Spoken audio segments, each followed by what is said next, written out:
Earthquake doublet, ये Venezuela में भी हिट हुआ। आप आमतौर पे सुनते हो अर्थक्वेक, सिंपल। यहाँ पे आ रही है टर्म बार बार डबलेट। डबलेट क्यों? क्योंकि यहाँ पे 2 अर्थक्वेक एक ही मिनट के अंदर हो गए। फर्स्ट वाला अर्थक्वेक आता है 7.2 मैग्नीट्यूड का, और जो दूसरा अर्थक्वेक था वो आ जाता है 7.5 मैग्नीट्यूड का। अब इसको पहले तो देखो, पहले बोला जा रहा है कि जो 7.2 है और दूसरा 7.5 मैग्नीट्यूड। मैग्नीट्यूड जब भी बोल रहे हैं इंटेंसिटी को रिप्रेजेंट कर रहे हैं कि कितनी डिस्ट्रक्शन कॉज करेगा। जब 7.2 है, 7.5 है, दोनों ही डेंजरस है, पर 7.5 ज्यादा डेंजरस माना गया है। यूएस का जियोलॉजिकल सर्वे ये डाटा प्रोवाइड करता रहता है, तो उन्होंने बताया कि अगर 7.2 की बात करें तो जो इसकी एनर्जी होगी वो लगभग 10,000 गुना ज्यादा होगी जो प्रीवियस वाली कैटेगरी रहेगी, जो 6 की सीरीज है। 7.5 पे आते आते आप लगभग 31,000 इंटेंसिटी के पास पहुंच जाओगे। वैल्यूज के हिसाब से देखें बहुत नियर बाय लगती हैं, पर अगर कंपैरिजन करें तो इतनी एनर्जी इंटेंसिटी इनकी रहती है। इसी वजह से बोला कि जो सेकंड वाला अर्थक्वेक आया वो ज्यादा डिजास्ट्रस रहा। अब इस आर्टिकल के अंदर सबसे पहले तो आपको वेनेजुएला की ज्योग्राफी देखनी पड़ेगी, कहाँ पे लोकेटेड है, कौन सी मेजर माइनर प्लेट्स इसके आसपास लाई करती हैं, और वेनेजुएला की स्पेसिफिक कौन कौन सी माइनर प्लेट्स हैं वो भी पता होनी चाहिए। एंड इसको एनर्जी अर्थक्वेक डबलेट बोला क्यों वो भी पता होना चाहिए। बहुत ज्यादा इंपॉर्टेंट आर्टिकल है, मेंस में आप एक्सपेक्ट कर सकते हो, क्योंकि अभी फिलीपींस का आपने अर्थक्वेक देखा। इसके अलावा इंडिया में देखें तो छोटा सा अर्थक्वेक था, पर तेलंगाना में उसके ट्रेमर्स फील करेंगे। तो अर्थक्वेक अपने में ही एक इंपॉर्टेंट आर्टिकल है ज्योग्राफी के अंदर, ज्योग्राफिकल फिनोमिना में आप इसके बारे में पढ़ते हो। तो सबसे पहले डिटेलिंग देख लेते हैं, फिर सारा हम डायग्राम के थ्रू ही करेंगे, कुछ ड्रॉ कर लेंगे। एंड ठीक से सुनना इसको, क्योंकि लास्ट में कुछ होगा ऐसा सभी आर्टिकल्स के बाद, फिर आप मेरे मुंह की तरफ नहीं देखेंगे कि अब ये क्या बोला इसने, ठीक है? तो आप ठीक से सुनेंगे सारे, जो भी मैं एक एक वर्ड बोलूं वो आपने समझना है। सबसे पहले तो अर्थक्वेक इन वेनेजुएला, मैप पे आ रही हूं, पहले सुन लो हुआ क्या। 2 मैग्नीट्यूड के अर्थक्वेक्स आते हैं एक ही मिनट के अंदर, 38 सेकंड्स का दोनों के बीच में गैप था। फर्स्ट आया 7.2 मैग्नीट्यूड का और दूसरा आया 7.5 मैग्नीट्यूड का वेनेजुएला में, ठीक है? और कहां पे आया? तो वेनेजुएला की जो कैपिटल है कैरेकस, उसके 150 टू 160 किलोमीटर के आप वेस्टर्न डायरेक्शन में अगर जाओगे, वहां एक लोकेशन है यूमेर, यहाँ पे इसका एपिसेंटर बनता है। अब मैं थोड़ा सा मैप पे जा रही हूँ, फिर हम आराम से रीड करेंगे। जब भी आप वर्ल्ड मैप को ओपन करोगे, यहाँ पे एक साउथ अमेरिकन कॉन्टिनेंट आएगा, ऊपर कौन सा है? North American continent. हम कौन से कॉन्टिनेंट पे हैं? एशिया। चलो, एशिया में भी ऑलरेडी ऐसा बड़ा अर्थक्वेक जो डबलेट ही था वो आ चुका है, तुर्की वाला जो सबसे रीसेंट है, जब इंडिया ने उनको ह्यूमैनिटेरियन असिस्टेंस भी भेजी थी। इवन वेनेजुएला में भी इंडिया ने ह्यूमैनिटेरियन असिस्टेंस भेजी हुई है, और उसके बाद तुर्की ने पाकिस्तान की हेल्प करी थी उस ह्यूमैनिटेरियन एड के बाद।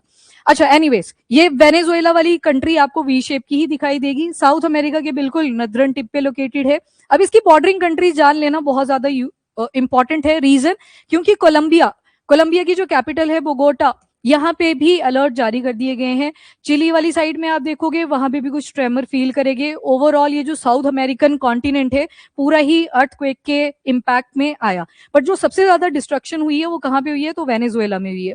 नाउ यहाँ पे कैपिटल आती है कैराकस। कैराकस के भी 150 टू 160 किलोमीटर डिस्टेंस पे जब आप आओगे तो वहां पे वो यमुरे करके लोकेशन है, वहां पे क्या बना इसका? एपिसेंटर, ठीक है? वहां पे इसका एपिसेंटर बना। एपिसेंटर मतलब नीचे कुछ डिस्ट्रक्शन हुई अर्थ के, और वहां पे था फोकस। फोकस वो पॉइंट है जहां पे फॉल्ट क्रिएट हुआ, वो प्लेट एक दूसरे के ऊपर स्लिप हुई, एंड जहां पे इसने सबसे पहले इंपैक्ट डाला अर्थ के सरफेस पर, उसे ही क्या बोलोगे आप? एपिसेंटर। तो ये जो कैराकस है इसके बिल्कुल वेस्टर्न साइड पे ही ये डिस्ट्रक्शन हुई है। और दिक्कत वाली बात ये है कि ये वाली जो लोकेशन है, यहाँ पे एक लेक है माराकाइबो, यहाँ पे ऑयल भी प्रेजेंट है इसके सी बेड में, और बहुत ज्यादा पॉपुलेटेड एरिया है ये। तो मतलब इतनी ज्यादा जो डिस्ट्रक्शन आप सुन रहे हो प्रॉपर्टी की तो हुई है, पर अलॉन्ग विद दिस बहुत सारी लाइफ की भी डिस्ट्रक्शन यहाँ पे देखी गई। नेक्स्ट, इसको थोड़ा सा मैप पे देख लो। अब बॉर्डरिंग कंट्रीज इसकी इजी हैं। वेनेजुएला का एक कॉन्फ्लिक्ट गुआना के साथ रहता है, यहाँ पे ऐसे क्यूबो रीजन बनता है, ऑयल के पीछे की लड़ाई है। वेनेजुएला में 303 बिलियन बैरल के ऑयल हैं, और उसमें ऐसे क्यूबो वाला भी ये काउंट करते हैं कि ये हमारी टेरिटरी है, जबकि गुआना क्लेम करता है कि ये मेरा है। नोट कर लेना इसको, ऐसे क्यूबो कॉन्फ्लिक्टिंग जोन्स में आप पढ़ते हो इसके बारे में, किस चीज के पीछे लड़ाई है? तो ऑयल को लेके। इसके बाद दूसरा जो एक तो बॉर्डर लग गया गुआना के साथ, वो हमें यहाँ से दिख गया। दूसरा कोलंबिया ने भी वेनेजुएला, कोलंबो बोल दिया सॉरी, कोलंबिया ने भी यहाँ पे अलर्ट जब जारी करा, तो हमें दिख रहा है कि वेनेजुएला के साथ वेस्टर्न डायरेक्शन पे एक कंट्री लोकेटेड है विच इज कोलंबिया, एंड नीचे वाली साइड कौन सी आ गई? ब्राजील। तो यहाँ पे ब्राजील है। नेक्स्ट, यहाँ पे अर्थक्वेक की अगर आप फॉर्म्स देखें तो जो प्लेट्स होती हैं ये मल्टीपल जो ट्रांसफॉर्मेशन है कंडक्ट करती हैं। हाँ यस, जापान में भी सेम चीज ट्रिगर हुई। तो ये देखो पैसिफिक रिंग ऑफ फायर के आसपास ये चलती रहती है एक्टिविटी, पर डिस्ट्रक्शन कहाँ पे कितनी हुई वो मैटर करता है। अब आते हैं प्लेट्स की तरफ। तो जब आप अर्थ का स्ट्रक्चर देखते हो तो उसमें होता क्या है, सबसे टॉप की जो लेयर आती है उसको आप बोलते हो क्रस्ट, ठीक है। उसके नीचे आती है मेंटल। क्रस्ट यही है जहां पे ये बिल्डिंग बनी हुई है, जहां आप बैठे हो, अर्थक्वेक आ जाए तो यही बिल्डिंग गिरती है, ठीक है। तो that is a part of earthquake, sorry crust. तो क्रस्ट मतलब ये लिथोस्फेरिक पार्ट होगा, हार्ड वाला पार्ट होगा लिथोस्फेरिक। इसके नीचे आता है मेंटल वाला लेयर। अब मेंटल में क्या है, एक रीजन आते हैं जिसको बोलते हैं एस्थीनोस्फेयर। और ये जो क्रस्ट है इसकी अगर डेप्थ आप देखोगे तो लगभग आपको 70 to 160 किलोमीटर के आसपास मिल जाएगी। टेंटेटिव है, जस्ट आप अभी के लिए इसको अज्यूम करके चलें। अब लिक्विड के ऊपर कॉन्टिन्यूसली जब एक प्लेट फ्लोट करती है तो क्रैक्स उसमें डेवलप होने शुरू हो जाते हैं, और वो क्रैक्स आपको फॉल्ट की फॉर्म में दिखाई देते हैं थ्रू आउट अर्थ। अब जैसे यहाँ पे अभी जो लाइमलाइट में आई है वो है साउथ अमेरिकन प्लेट एंड यहाँ पे है कैरिबियन प्लेट। ये दो प्लेट्स जान लेना आपके लिए इंपॉर्टेंट है। अब इससे भी पहले हुआ क्या यहाँ पे, यहाँ ना तो कन्वर्जेंस हुई है, ना डाइवर्जेंस हुई है, ना सबडक्शन हुई है, यहाँ पे हुई ट्रांसफॉर्मेशन। ट्रांसफॉर्मेशन में क्या होता है, जैसे आप सुबह उठते हो और आपका हेल्दी लाइफस्टाइल है तो आप क्या करते हो, हाथ रगड़ते हो पहले, फिर उससे हीट जनरेट होती है तो उसी को ही ट्रांसफॉर्म बोलते हैं। वैसे प्लेट्स जहां पे ये फॉल्ट आपने देखे वहां पे भी ट्रांसफॉर्म होती है कुछ एरियाज में। पैसिफिक रिंग ऑफ फायर को जब आप देखते हो तो वहां पे सबडक्शन बहुत ज्यादा प्रोमिनेंट है, पर इस केस में क्या हुआ है, तो यहाँ पे ट्रांसफॉर्मेशन हुई है, यानी कि जो प्लेट्स हैं वो एक दूसरे के हॉरिजॉन्टली मूव कर रही थी। पहले तो ये याद रखना। कन्वर्जन मतलब दो प्लेट्स एक दूसरे के पास में आ रही हैं, वहां पे माउंटेन्स वगैरह भी बन सकती हैं, पर ऑब्वियस सी बात है जब दो प्लेट्स एक दूसरे की तरफ आएंगी वो टकराएंगी तो सिस्मिक एक्टिविटी हुई, अर्थक्वेक वहां पे क्रिएट हो सकता है। दूसरा आता है आपका डाइवर्जेंट प्लेट बाउंड्री। डाइवर्जेंट मतलब दूर जा रही है एक दूसरे से, अब दूर जाएंगे तो दोबारा से प्लेट्स मूव कर रही हैं और गैप क्रिएट कर रही हैं, वहां पे भी अर्थक्वेक आ सकता है। लास्ट आती है ट्रांसफॉर्म प्लेट बाउंड्री। यहाँ पे एक प्लेट दूसरी प्लेट के साथ कॉम्पिटिशन कर रही है, रगड़ रही है, जैसे हाथ रगड़ते हैं ना हम, सेम वैसे यहाँ पे प्लेट्स भी आपस में ट्रांसफॉर्म होती हैं, यहाँ पे भी अर्थक्वेक ट्रिगर हो सकते हैं। पर इसे डबलेट क्यों बोला, यहीं पे इसका आंसर छिपा हुआ है, किसी को अगर पता है तो बोल सकता है। अच्छा ठीक है, यहाँ पे प्लेट्स का ही रोल है, लगभग आप सारे ठीक हो, कईयों ने मैग्नीट्यूड बोला, ठीक है। पर हुआ क्या एक्चुअल में, पहले ये बताओ, ये ट्रांसफॉर्म पता लग गया, आपको एक चीज दिखाई दे रही है, दो प्लेट्स आपस में रगड़ खा रही हैं। अभी ध्यान से सुनना, प्लेट्स को देख लो पहले। ये साउथ अमेरिकन प्लेट है, ऊपर देखोगे कि कैरिबियन प्लेट है। यूएस का वही जियोलॉजिकल सर्वे एक डाटा प्रोवाइड करता है कि अगर सालाना हम देखें तो ये 22 mm पर ईयर की मूवमेंट है। अब देखो ये जो मूवमेंट है, आपने बोला कहीं ने कि ऐसे मूव हुआ ऐसे मूव हुआ, पर ऐसा कुछ नहीं हुआ। कैरिबियन जो प्लेट है ये जा रही है टुवर्ड ईस्टर्न डायरेक्शन, जबकि जो साउथ अमेरिकन प्लेट है ये जा रही है toward western direction. Horizontal movement है। अब हाथ रगड़ने बस उतना ही रगड़ना था कि एक ही बारी रगड़ा आपने। यहाँ पे बड़ी बड़ी प्लेट्स है ना, ये माइनर बोले हम मेजर बोले, पर यहाँ पे अर्थ की प्लेट्स हैं, ये तो बड़े साइज की होंगी। ये वाली वेस्ट में जा रही है, ये वाली ईस्ट में जा रही है, ये मूवमेंट ऐसे ही है। ये ऐसा नहीं है हाथ को रगड़ने की तरह की कभी ईस्ट में जाएगी कभी वेस्ट में आएगी, ये डायरेक्शन स्पेसिफिक है। वो जस्ट मैंने आपको एग्जांपल दिया कि वहां पे हीट प्रोड्यूस होती है। तो जब ये दोनों प्लेट्स एक दूसरे के साथ ऐसे रगड़ खा रही हैं तो ऑब्वियस सी बात है यहाँ पे भी क्या प्रोड्यूस होगी, हीट। हीट को ही आप रेजिस्टेंस की फॉर्म भी देते हो। कई बार आप अपना मोबाइल फोन यूज करते हो, इतना यूज कर लेते हो, धूप है जैसी मर्जी है, बैठे हुए हैं वहां पे, फोन गर्म हो जाता है। गर्म क्यों हो जाता है, वहां पे एटम्स को जगह नहीं बची होती इलेक्ट्रॉन की शेयरिंग के लिए, वो बहुत ज्यादा हीट प्रोड्यूस करता है कि बस छोड़ दे भाई मेरे को, ये वाली सिचुएशन होती है। वहां पे भी क्या होती है, रेजिस्टेंस। सेम रेजिस्टेंस यहाँ पे भी बनती है। अब ये तो आई आपकी जो प्लेट्स हैं, मेजर होती हैं, कुछ माइनर प्लेट्स होती हैं। अब इसी में ध्यान रखना, ये साउथ अमेरिका वाला पार्ट है, ऊपर कैरिबियन प्लेट वाला पार्ट है, यहाँ पे आपका पैसिफिक रिंग ऑफ फायर भी बनता है। तो इन एरियाज में भी अर्थक्वेक की जो सिचुएशन है वो बनी रहती है, प्लस कभी वॉल्केनोस भी रप्ट करते रहते हैं। अब आती है इनकी छोटी प्लेट्स, जिन्होंने कहीं ना कहीं कॉन्ट्रीब्यूशन किया इस अर्थक्वेक डबलेट में। अब ध्यान से सुनना, एक है ओका एंकन, एक है बोकोनो, एक है सैन सिबेशियन और एक है एल पिलर। चार प्लेट्स हैं जो वेनेजुएला के आसपास ही आपको सारी दिखाई दे रही हैं। अगर आप नोटिस करें तो एपिसेंटर भी तो इसी रीजन में आया। अब यहाँ पे हुआ क्या, अब देखो अर्थ के नीचे है, पहला जो अर्थक्वेक आया है वो 20.3 किलोमीटर डेप्थ पे था, ठीक है। इसको हम अज्यूम कर लेते हैं, ये तो टाइप्स लिखी हैं पर एक अर्थक्वेक ये अज्यूम कर लेते हैं। दूसरा जो अर्थक्वेक आया वो 10 किलोमीटर डेप्थ पे बोला गया कि 10 किलोमीटर के डेप्थ में उसका फोकस बना हुआ था, जहां से वो फॉल्ट क्रिएट हुआ। जितना डीपर अर्थक्वेक होता है ना, उसकी वेव को आने में ऊपर टाइम लगेगा, जब तक वो पहुंचेंगी उतनी उसके पास ताकत भी नहीं बची होती, तो उतनी डिस्ट्रक्शन भी वो कॉज नहीं करता। पर जैसे कि मैंने शुरू में बोल दिया, ये दोनों ही अर्थक्वेक डेंजरस थे, पर दोनों को अगर कंपेयर करें तो दूसरे वाला ज्यादा डेंजरस था। एंड जो दूसरे की डेप्थ थी वो कितनी थी, 10 किलोमीटर। मतलब ज्यादा डेप्थ नहीं है जो उसका फोकस बना। तो एपिसेंटर और फोकस के बीच में सिर्फ 10 किलोमीटर का डिस्टेंस है। तो डिवास्टेशन किससे ज्यादा होती है? जिसकी डेप्थ कम होती है। और इसी के बेसिस पे आप अर्थक्वेक की टाइप्स भी देखते हो। एक होता है डीप अर्थक्वेक, जब डेप्थ बहुत ज्यादा होती है, और उसके तो बस आपको सिस्मोग्राफ के थ्रू ऐसे दिखता है कि 3 मैग्नीट्यूड का था, 5 मैग्नीट्यूड का था, वो हल्के से होते हैं। पर जब शैलोअर अर्थक्वेक, अब ये वाली जो कैटेगरी है तो शैलोअर ही काउंट करोगे आप, चाहे से वो 20.3 किलोमीटर है या 10 किलोमीटर है। डेप्थ कम थी, कम होने की वजह से वेव्स को ज्यादा नीचे जो पेनिट्रेशन थी वो नहीं करनी पड़ी ऊपर आते हुए, और हुआ क्या, इसने बहुत ज्यादा डिवास्टेशन कॉज करी। एक था 7.2 मैग्नीट्यूड का, एक था 7.5 मैग्नीट्यूड का। ये टाइप्स हैं अर्थक्वेक की, इसके साथ मत चले जाना, ये जस्ट एग्जाम्पलीफाई मैंने आपको किया। तो ये आगे इनका फोकस का डिस्टेंस कि कितनी डेप्थ में था वो प्रेजेंट। अब दूसरी चीज आपने अभी नोटिस किया कि यहाँ पे कुछ छोटी छोटी प्लेट्स थी। ओका एंकॉन, देन बोकोनो है, सैन सिबेशियन है, एल पिलर है, और ऊपर की तरफ आप देखें तो कैरिबियन प्लेट है। और कैरिबियन प्लेट के ऊपर एरो लगाया हुआ है कि किस डायरेक्शन में जा रहा है, ईस्टर्न डायरेक्शन में। अब हमें डायरेक्शंस क्लियर हैं, और ये भी पता लग गया ये ना तो कन्वर्जेंट रीजन था ना तो डाइवर्जेंट रीजन था। रीजन क्या आया यहाँ पे? ट्रांसफॉर्म। जबकि फिलीपींस का याद करो, वहां पे क्या हुआ था? नो, वहां सबडक्शन थी। कन्वर्जेंस के बाद ही सबडक्शन होती है, पर पैसिफिक रिंग ऑफ फायर है। देखो कन्वर्जेंट मतलब रुक गई है टकरा के, सबडक्शन मतलब नीचे गई है एक प्लेट। तो वहां पे आपने देखा था सबडक्शन हुई थी, तो एक की डिफरेंस बन गया जो अभी रिसेंट अर्थक्वेक्स आपने देखे। तो जब भी आप कन्वर्जेंट को डिफाइन करें, ट्रांसफॉर्म को डिफाइन करें, आपके पास एग्जाम्पल है। डाइवर्जेंट में तो वैसे ही कम आते हैं, तो बाकी दोनों में बहुत प्रोमिनेंट रहते हैं। अब देखो ये छोटी छोटी प्लेट्स है। अब अर्थ के अंदर क्या क्या चीजें हैं, हम ज्यादा डेप्थ तक नहीं गए आज तक। अब हुआ क्या, इसको थोड़ा सा ऐसे समझने की ट्राई करो। ये देखो ये 2 पॉइंट्स, एक पॉइंट यहां पे था, इसके बाद यहां पे चला, मतलब ये इसका जो इम्पैक्ट था वो चलता गया। पर दोनों पॉइंट्स कहां पे थे? साथ साथ ही थे। एक 7.2 का था, एक 7.5। ये आगे अपनी इंटेंसिटी को इंक्रीज करता गया, मतलब उतनी डिस्ट्रक्शन आपको फिर दिखती गई। अब देखो फिंगर्स अपनी उठाओ सारे, इनको देखो, एक प्लेट ऐसे रखना, ऐसे एक फिंगर ऊपर कर लो, कोई सी भी 4 फिंगर, एंड नीचे भी सेम ऑल्टरनेटिव बनाना, कुछ ऐसे बन गया, एक ऐसे बन जाएगा, लाइक दिस। मतलब लेफ्ट हैंड की दोनों ही फिंगर्स ऊपर आनी चाहिए आपके फिंगर्स पे। अब यहाँ पे आपने देखा बड़ी सारी माइनर प्लेट्स भी हैं। यहाँ पे 4 प्लेट्स का मेन रोल रहा, 4 प्लेट्स आपने देख ली। एक प्लेट ना जब ऐसे ट्रांसफॉर्म करे जा रही थी, वो यहाँ से स्किप हुई और वो नीचे चली गई। अब ऊपर गैप बन गया, पहला अर्थक्वेक। एंड जब दूसरा आया तो नीचे देखना, पहले एक ही प्लेट थी इसके ऊपर, अब जब ये गिरी है तो इसके ऊपर दूसरी भी आ चुकी है। जब दूसरी गिरी तो इंटेंसिटी उसकी अल्टीमेटली बढ़ गई, क्योंकि पहले एक प्लेट के ऊपर एक का ही फोकस पड़ रहा था।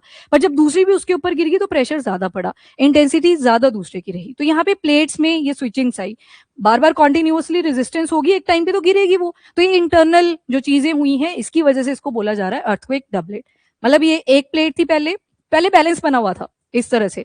जब बैलेंस बना था ये करते रहे ट्रांसफॉर्म एक दूसरे के साथ, पर एक टाइम आया ये स्किप कर जाती है और दूसरे पे गिर जाती है। दूसरे पे गिरी तो दूसरी वाली प्लेट जो ये वाली नीचे थी, जो मिडल फिंगर वाला पार्ट है, तो इसके ऊपर अब 2 प्लेट्स आ चुकी हैं, तो प्रेशर ज्यादा है। अब यहाँ पे भी ट्रांसफॉर्म चल रहा है, ट्रांसफॉर्म तो हो रहा है, ये भी अब गिरेगी क्योंकि ऊपर भारी आ चुकी है। इसी वजह से इसको बोल रहे हैं अर्थक्वेक डबलेट। जो एंटोलियन प्लेट है आपके तुर्की के ऊपर जस्ट, वहां पे भी अर्थक्वेक डबलेट की ही सिचुएशन बनी थी। और यहाँ पे ज्यादा जो रोल रहता है वो ये छोटे वाली प्लेट्स का ज्यादा आ जाता है। वहां पे ये ऐसे स्किट करती हैं और स्किट करने की वजह से प्रेशर ज्यादा गिरता है, और उसकी वजह से अर्थक्वेक डबलेट वाली सिचुएशन आपको मिलती है, और डिवास्टेशन बहुत ज्यादा। ठीक है, अब क्लियर ये अर्थक्वेक डबलेट हुआ क्या? 4 प्लेट्स है आपके पास, एक ये है, एक इसके नीचे है, एक ये है, और एक इसके नीचे है। अब ये ट्रांसफॉर्म करे जा रहे थे कॉन्टिन्यूसली, ट्रांसफॉर्म का मतलब हॉरिजॉन्टली एक दूसरे के साथ ये फ्रिक्शन कॉज कर रहे थे, जैसे हाथ आप रगड़ते हो वैसे ही। अब ये करते करते एक टाइम आएगा ना वो वीक पड़ जाएगा। जैसे रस्सी वाला एग्जाम्पल देखा है कि रस्सी को कितना ही खींच लोगे, एक टाइम पे टूटेगी वो, क्योंकि वो घर्षण होता रहेगा उसका जो भी सरफेस है उसके साथ, और बीच से टूट जाएगी। तो सेम चीज यहाँ पे हुई, एक प्लेट जो थी वो दूसरी के ऊपर जाके गिरी। जब यहाँ से कांटेक्ट टूटा, दूसरे से कांटेक्ट टूटा, तो वो नीचे ऑलरेडी एक प्लेट थी, तो उसके ऊपर जब वो आई तो उससे क्या हुआ, ये वाली जो प्लेट थी इसके ऊपर और ज्यादा प्रेशर क्रिएट हुआ है। तो जब इसको ये टॉलरेट नहीं कर पाई तो इस तरह से ये नीचे गई, और जब नीचे गई तो उसकी वजह से जो अगला अर्थक्वेक आप देखते हो वो 7.5 मैग्नीट्यूड का आ जाता है। तो इसी वजह से 31,000 टाइम्स उसकी एनर्जी इंटेंसिटी थी, और डिस्ट्रक्शन ज्यादा वहां पे कॉज हुई। क्या होना चाहिए था? अच्छा, गहरा होना चाहिए था। ऐसा नहीं होता, पहले ही फॉल्ट क्रिएट हो चुका था, 7.2 मैग्नीट्यूड का पहले ही फॉल्ट क्रिएट हुआ था। एंड अगर आप इमेज देखो फॉल्ट की, यहाँ पे एक मिनट दिखा देती हूँ आपको, बनी होगी कहीं पे, जस्ट ये वाला देखो, जो फॉल्ट होता है ये पहले बन गया होता है। अब आपको थोड़ी है पता ऊपर ज्यादा इंपैक्ट पड़ेगा कि नीचे। जब बिल्डिंग गिरती है सबसे ज्यादा खतरा कहाँ पे होता है? नीचे की ऊपर, दोनों ही जगह पे ज्यादा होता है, पर नीचे ज्यादा रहेगा, उसके ऊपर प्रेशर ज्यादा पड़ेगा। यहाँ पे ऑलरेडी डेबरी इकट्ठी हुई होगी, तो ज्यादा इंपैक्ट कहाँ पे दिखेगा आपको? ऊपर की साइड दिख सकता है। अब मैंने जैसे कि बोला अर्थ के डीपर लेयर्स में हम गए नहीं आज तक, तो अजम्पशन लगाई जाती है, पर इतना पता है अपने को कि फोकस इसका थोड़ा सा ऊपर आ गया। अब ये जो फॉल्ट है यहाँ पे तो हॉरिजॉन्टल सॉरी वर्टिकल दिखाया हुआ है, शायद ये हॉरिजॉन्टल बना था, तो इसकी वजह से भी ऊपर की तरफ आ सकता है। तो फॉल्ट का पता नहीं चलता। Fault is like crack. आपने शीशे के ऊपर पत्थर मार दिया तो क्रैक्स पड़ते हैं ना, उसमें भी कहीं पे छोटा होता है कहीं पे बड़ा होता है। तो इसका जो पहले वाले का था वो 7.2 मैग्नीट्यूड, पर डेप्थ कितनी थी? तो लगभग 20.3 किलोमीटर। एंड दूसरे वाला जो था उसकी डेप्थ चलेगी लगभग 10 किलोमीटर और मैग्नीट्यूड आ गया 7.5 मैग्नीट्यूड। क्यों हुआ? क्योंकि फॉल्ट बना हुआ था, फॉल्ट पहले ही बन गया था, तो जो डिस्ट्रक्शन थी वो पहले वाला ऑलरेडी काफी कॉज कर चुका था, उसी क्रैक में और ज्यादा एक्सपांशन हुई, और कहां से इमर्ज हुई वो बाद में मैटर करता है। डन। जैसे आपने सुना होगा रिवर होती है, पानी जो होता है ये क्या करता है? पहाड़ को खाते हुए चलता है, सुना है हमेशा। फिर कई बार लैंडस्लाइडिंग होती है, पर नीचे से नहीं शुरू होती, वो ऊपर टिप से शुरू हो जाती है। तो सेम सिनारियो आप यहाँ पे भी अज्यूम करके चल सकते हो। अब थोड़ा रिलेट हो गया, चलो ठीक है। ये प्लेट्स वाला आपसे नहीं पूछेंगे, जो प्लेट्स वाला आपसे पूछा जाएगा वो मैंने आपको बता दिया कि कौन कौन सी छोटी छोटी प्लेट्स यहाँ पे लोकेटेड हैं। तो ओका एंकॉन है, बोकोनो है, सान सिबेशियन है और एल पिलर है। ये वाली सारी प्लेट्स आपकी कहाँ पे एसोसिएटेड है? वेनेजुएला में। ये क्वेश्चन के पॉइंट ऑफ व्यू से इंपॉर्टेंट है फॉर द प्रीलिम्स स्पेशली। हाँ ये छोटी है सारी। हाँ ये समन, बाकी देखो स्पीड तो सब जगह पे ही वेरी करती है। ये यूएस के जो जियोलॉजिकल सर्वे है उन्होंने बोल दिया कि 20 to 22 mm की जो मूवमेंट है वो सिर्फ कैरिबियन और साउथ अमेरिकन प्लेट में हो रही है। पर हमने क्या देखा कि साउथ अमेरिकन प्लेट तो इतनी बड़ी है, ये सारा जो क्रैक दिखाया है ये सारा किसका है? साउथ अमेरिकन प्लेट का। हर जगह पे हमने देखा यहाँ पे छोटी छोटी प्लेट्स भी हैं, तो टाइम पीरियड तो सबका अलग होगा, स्पीड की जो टाइमिंग होगी वो डिफरेंट होगी। तो उसको नहीं याद करना आपने, ये जस्ट एक डेटा बताया था न्यूज़पेपर में, तो हमने उसको फोकस कर लिया। हाँ ऐसे ही है लोकेशन से। ये वाली आपको बोकोनो साउथ में दिखेगी, इसके जस्ट ऊपर ओका एंकॉन है, ये सैन सिबेशियन है, यहाँ पे एल पिलर है, और कैरागस के सारे वेस्टर्न डायरेक्शन में आपको दिखेंगे इनकी जो लोकेशन है। हाँ एक ही है लोकेशन। देखो एपी सेंटर कहाँ पे आता है?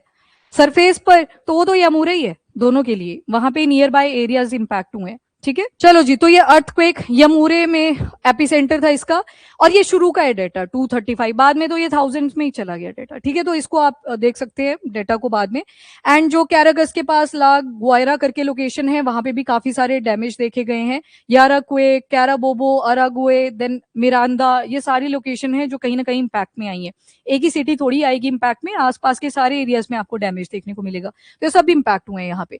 बाकी इतना डैमेज ये सेवेयर क्यों रहा? तो पहला बोला कि फर्स्ट अर्थक्वेक जब आता है वो 20.3 किलोमीटर डेप्थ पे था उसका फोकस। अगला जब आता है सेकंड क्वेक तो उसमें 10 किलोमीटर की डेप्थ थी। तो एपिसेंटर के नियर कौन सा हुआ? सेकंड वाला। तो जो एपिसेंटर के नियर हुआ ऑब्वियसली बात है वो डिस्ट्रक्शन भी ज्यादा कॉज करेगा। एंड वेव सेम ही रहेंगी, वो पी वेव्स ही रहेंगी, आपकी एस वेव्स ही रहेंगी। ये दोनों कहां पे होंगी? तो ये बॉडी ऑफ अर्थ में होंगी, इसी वजह से इनको बोला जाएगा बॉडी वेव्स। और दूसरी तरफ जो सरफेस पे आएंगी वो भी सेम ही रहेंगी। एक थी आपकी लव वेव्स और दूसरी आ जाएंगी रिले वेव्स। ये सेम ही रहेंगी। डिस्ट्रक्शन जो कॉज करती हैं ये लव एंड रिले, लव सबसे ज्यादा डिस्ट्रक्टिव होगी यहाँ पे। एंड फास्टेस्ट कौन सी होगी? P wave. ये सॉलिड, लिक्विड एंड गैशियस सारे मटेरियल से पास कर जाती है, जबकि एस वेव सिर्फ सॉलिड वाले मटेरियल से ही पास करती है। और ये जब सरफेस पे आएंगे तो एल वेव जो होगी साइड वाइज ये मूव कर लेती है, अदरवाइज हॉरिजॉन्टल होती है, जबकि आर वाली आपकी इलिप्टिकल रहती है। रोलिंग नेचर होता है, जैसे टायर घूमता है ना, बस वैसे ही ये भी चलती है। तो इसी वजह से लव वेव सबसे ज्यादा डिस्ट्रक्शन भी कॉज करती है। की फैक्टर्स जिसने जो ये अर्थक्वेक के अंदर आप देखते हो, तो नंबर 1 तो मैग्नीट्यूड देखा जाता है कि अर्थक्वेक का मैग्नीट्यूड कितना था। फोकस की डेप्थ कितनी थी, क्योंकि दो तरह के अर्थक्वेक हैं, डीपर एंड शैलोअर। शैलोअर का मतलब है कि जो फोकस है वो कम डेप्थ में है, और जो डीपर है वो और ज्यादा डेप्थ में आपको उसका फोकस दिखेगा। एंड पॉपुलेशन डेंसिटी कितनी थी नियर द एपिसेंटर? जैसे कि मैंने बोला इन एरियाज में बहुत ज्यादा हेविली डेंस आपको पॉपुलेशन मिलेगी, तो इसी वजह से जो लाइव्स का लॉस हुआ है वो भी नंबर इंक्रीज हो गया। And quality of building and infrastructure ये भी मैटर करता है। फॉर एग्जाम्पल आप उन एरियाज में जाओ जहां पे अर्बनाइजेशन है पर ओवर क्राउडिंग भी देखी जाती है, वहां पे तो देखते नहीं है कि अर्थक्वेक भी आ सकते हैं कल को। जितना प्लॉट पे अलाउड भी नहीं है, जितनी बिल्डिंग्स बनाना उतनी बना दी जाती हैं। बोला जाता है एरिया खाली रखना है, नहीं रखा जाता, उसके ऊपर भी बिल्डिंग रेडी हो जाती है। सेम इंडिया के दिल्ली में आप जाइए, वहां पे कितनी बिल्डिंग्स देखते हो आप कोलैप्स होती रहती हैं, और 5 साल पहले ही बनी थी। ये भी सुनते हो साथ में। तो ये सारे इम्पैक्ट्स रहते हैं। बाकी यूएस का जियोलॉजिकल सर्वे का असेसमेंट भी है कि 44% प्रोबेबिलिटी है कि 10,000 डेथ से भी ज्यादा ये नंबर एक्सीड कर जाए।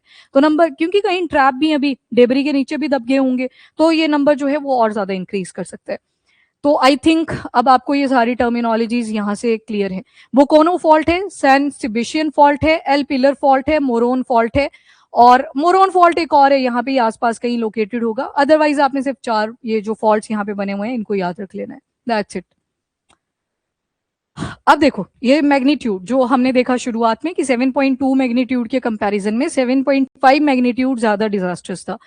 तो यहाँ पे 2.9 से या कम होगा तो ये तो फेल्ट भी नहीं होता अपने को कि अर्थक्वेक आया या नहीं आया।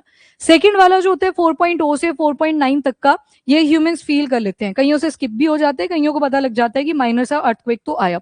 5.0 से 5.9 का देखोगे तो यहाँ पे कुछ प्रॉपर्टीज डैमेज भी करती हैं जिनको बिल्कुल ही कुछ भी सेफगार्ड्स ना नजर में रखते हुए बना दिया गया था, वहां पे कुछ प्रॉपर्टी भी डैमेज देखने को मिलती है। 6.0 से 6.9 मॉडरेट अर्थक्वेक होता है, प्रॉपर्टी का डैमेज मिलता है यहाँ देखने को। एंड 7.0 से 7.9 में तो स्ट्रॉन्ग अर्थक्वेक आ जाते हैं, यहाँ पे लाइफ का भी लॉस होता है, और जो बिल्डिंग्स हैं वो तो फिर कॉज करती हैं डैमेज, उनका तो होता ही है। 8.0 से 8.9 ग्रेटर अर्थक्वेक आता है, और यहाँ पे लार्ज लॉस रहता है लाइफ का। याद नहीं करना है, सिर्फ 10-10 का गैप है, वैसे ही चलना है आपने। एंड 9.0 से प्लस का अगर चला जाए तो फिर ये तो डिस्ट्रक्शन एक जगह तक नहीं रहता, इसमें बड़ी सारी कंट्रीज भी इंपैक्ट होती हैं, हो सकता है पूरा का पूरा कॉन्टिनेंट भी इसकी चपेट में आए। जैसे 8 मैग्नीट्यूड की कैटेगरी में असम और तिब्बत वाला जो प्लेट है वहां पे आ चुका है ऑलरेडी, वो भी 8.2 मैग्नीट्यूड के आसपास था, तो डिवास्टेशन होती है इन एरियाज में। 9.0 प्लस अगर देखें चिली वगैरह में ऑलरेडी आ चुका है एक बार, तो ये बहुत ज्यादा डिजास्टरस होते हैं, इससे फिर ओवरकम करने में भी सालों के साल लग जाते हैं, इतनी ज्यादा डिस्ट्रक्शन इनकी वजह से हो जाती है। एंड साथ वाला भी ऐसा नहीं सोचना कि इसके कंपैरिजन में तो कमी है, यहाँ पे भी लिखा है स्ट्रॉन्ग अर्थक्वेक की कैटेगरी में से काउंट करेंगे। ये बाकी लोगों को लिखा हुआ है कि कितने चीज जो लोग हैं वो इम्पैक्ट होते हैं, मिलियंस में बताया हुआ है। टेरेन, अब अगर बात करें थोड़ी सी वेनेजुएला की मैप पर्सपेक्टिव से, तो यहाँ पे एक इंपॉर्टेंट माउंटेन रेंजेस आती हैं जिनका नाम है एंडीज। एंडीज के साथ ये तो माउंटेन रेंजेस आई, ये वेनेजुएला वाला पार्ट है, नीचे कोलंबिया की तरफ जाएगा, और बाकी टोटल 7 कंट्रीज हैं जो वेनेजुएला के अंदर ये कवर करते हैं। आपका एक छोटा सा होमवर्क है, आपने कुछ नहीं देखना, बस यही देखना है कि एंडीज माउंटेन वेनेजुएला से लेके, एक तो पता है हमें कि नीचे अर्जेंटीना तक ये टिप को टच करेगा, पर कौन कौन सी कंट्रीज को कवर करेगा वो पढ़ के आना है। इसके बाद यहाँ पे आप क्या देखोगे, तो ये ओरिनोको नाम की एक रिवर है वेनेजुएला के लिए, वो लाइफ लाइन की तरह भी एक्ट करती है।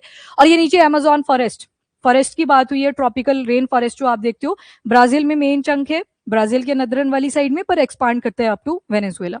तो दूसरी चीज नेचुरल रिसोर्सेज अगर देखें तो एक तो यहाँ पे आ जाएगा माराकाइबो, जो लेक आपने देखी थी उसके सी बेड में भी ऑयल के रिजर्व है। थोड़ा सा आगे के जाओगे, ये ओरिनोको बेल्ट बनी जहां पे ओरिनोको रिवर आती है, तो वहां पे भी आपको ऑयल के रिजर्व्स अवेलेबल मिलेंगे। एंड डिस्प्यूटेड एरिया भी अगर आप देखें, जो अभी मैंने आपको बताया था ऐसे क्यूबो, यहाँ पे भी क्या मिलेंगे, ऑयल के रिजर्व्स मिलते हैं। तो मतलब ओवरऑल सबसे ज्यादा जो रिजर्व्स के हिसाब से अगर देखें तो ऑयल के किसके पास है, Venezuela, that is 303 billion barrel. Venezuela बहुत ज्यादा न्यूज में रहा, कैराकस से याद है आपको ऑपरेशन एब्सोल्यूट रिजॉल्व भी कंडक्ट करा गया यूएस के थ्रू, और मदुरो को ले गए थे यहाँ से पिक करके। अभी जो एक्टिंग प्रेसिडेंट है वहां की वो है रॉड्रिगोस, जिनकी इंडिया में भी विजिट हुई थी। अब आते हैं सिस्मिक जोन्स को लेके। अब इंडिया के जो सिस्मिक जोन्स थे पहले ये काउंट करे जाते थे फ्रॉम 2 to 5, पहले वाला जो सीरीज था, फिर नवंबर में थोड़े से अपग्रेडेशन कर दिए गए लास्ट ईयर ही, और अब इसमें जो जोन्स आती हैं वो 2 से लेके 6 तक आ गई। 1 इसमें काउंट नहीं करते, 1 का मतलब है यहाँ पे कोई भी रिस्क नहीं है, तो 1 वाली कोई जोन एज सच इंडिया के अंदर बनती नहीं है, क्योंकि हमारी ऊपर हिमालयन प्लेट है और ये ऊपर कॉन्टिन्यूसली तिब्बतन प्लेट के साथ कन्वर्ज करे जा रही है, तो हम ये नहीं बोल सकते कि यहाँ पे 1 जोन भी आएगी जो बिल्कुल ही सेफ है फ्रॉम अर्थक्वेक, तो ये 2 से चलता है। जोन 2 लो रिस्क वाली है, जो ये ब्लू कलर का आपको एरिया दिख रहा है, यहाँ पे आप बहुत कम सुनते हो कि अर्थक्वेक आया। फॉर एग्जाम्पल यहाँ पे तेलंगाना वाला पार्ट आपने देखा तो लो रिस्क की ही जोन है, यहाँ पे बहुत rare of the rare cases होंगे कि इन एरियाज में आप अर्थक्वेक के बारे में ज्यादा सुनोगे। जोन 3 जो आएगी मॉडरेट रिस्क की होगी। फॉर एग्जाम्पल ये जो येलो वाले पार्ट यहाँ पे कवर करे गए हैं, ये सारा क्या इंडिकेट करता है, जोन 3 को। तो यहाँ पे क्या रिप्रेजेंट कर रहा है कि आ सकते हैं अर्थक्वेक, पॉसिबिलिटी रहती है। पिंक कलर आपको यहाँ पे जब दिखाई देगा ये हाई रिस्क में चला जाता है, इसको जोन 4 बोल देते हैं। थोड़ा सा पिंक पिंक कलर से दिख रहे हैं ये वाले पैचेस, तो पिंक नहीं है, कौन सा कलर है, स्किन सा कलर है, हाँ जोन 5 अगर देखोगे तो ये वेरी हाई रिस्क चला जाएगा, ऑरेंज कलर, लगभग शिवालिक के पास में आप आ जाइए। ऐसे हिमालयन रेंजेस हैं, ऊपर ट्रांस है, नीचे ग्रेटर, लेसर और शिवालिक। तो शिवालिक के पास में भी अगर आप नोटिस करें तो हिमालयन रेंजेस का पार्ट है, तो जोन 5 में इसे कंसीडर किया गया है। और उसके ऊपर देखोगे तो ऊपर टॉप पे जाके भी थोड़ा सा पार्ट है, क्योंकि जो ट्रांस हिमालयज है वो यहीं से तो निकलती हैं।